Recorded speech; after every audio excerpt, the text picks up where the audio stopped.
Facts Verse presents. The only human ever struck by a meteorite was affected in ways that are still troubling scientists. As far as we have come in space exploration, we have barely scratched the surface. We've been to the moon, we have satellites in space to let us get a look at other planets, but we still don't understand a lot about what's out there. We continue to try and learn what we can, but we'll probably never know all there is to know. It's very uncommon for a meteor to reach Earth. In most cases, they burn up as they enter the Earth's atmosphere. If one does make it to Earth, the results could be catastrophic. Past collisions have made it to the Earth and they've caused huge craters in the ground. It's also believed that a meteor killed the dinosaurs. In 1954, a meteorite made it to Earth and did something incredibly bizarre.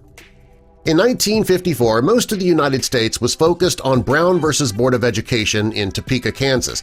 It resulted in segregation in schools being outlawed. In the small town of Sylacauga, Alabama, they had something more incredible on their minds. One afternoon in autumn, residents of Sylacauga spotted something in the sky that looked like a Roman candle. It had smoke trailing behind it. Many people believed that what they were seeing was a Cold War weapon set off by the Soviets. The space rock made its way into the Earth's atmosphere and came down right by a farmhouse in Alabama, and when it landed hard.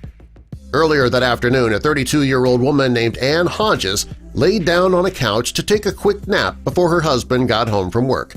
Rather than her being awoken by him coming in the door, she was awakened with a violent thud.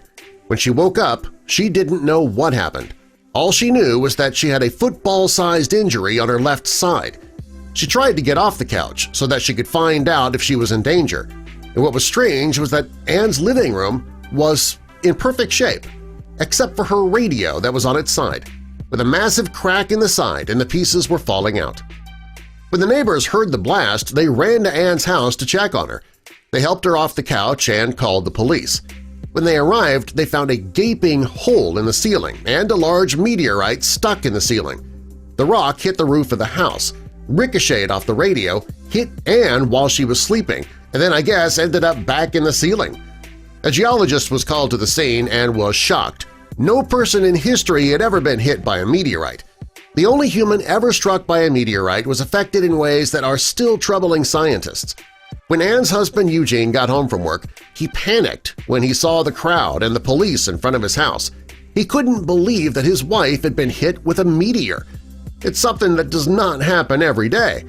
According to astronomer Mike Reynolds, you have a better chance of getting hit by a tornado, a bolt of lightning, and a hurricane all at the same time than you do of being hit by a meteor. Ann and Eugene thought that they could make a fortune off of this space rock, but no, legal complications prevented it. They didn't own the land where the meteor crashed. They were renting the house. Their landlady sued them for possession of the rock because it landed on her property.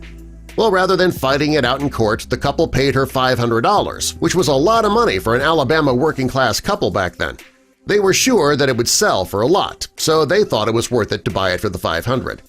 The Smithsonian offered to buy the meteor from Ann and Eugene. They didn't offer them millions of dollars, though, so the couple decided to hold out for a buyer who would pay that. And they sat by the phone, waiting, and waiting, and waiting. That call never came. The media wouldn't leave the couple alone, though, and they were in trouble financially. All the stress caused Ann to have a nervous breakdown. She was never the same afterwards. She always felt weak. In 1964, Eugene couldn't take it anymore and he left his wife. Ann had no children to care for her, so she went to a nursing home, and for the next 8 years, her condition worsened. She died at 52 years old of kidney failure. Shortly before she died, she donated the meteor to the Alabama Museum of Natural History. In the end, the meteor did not make her rich. It just ruined her life. Help us spread the word about Facts First by clicking that like button and subscribe for more.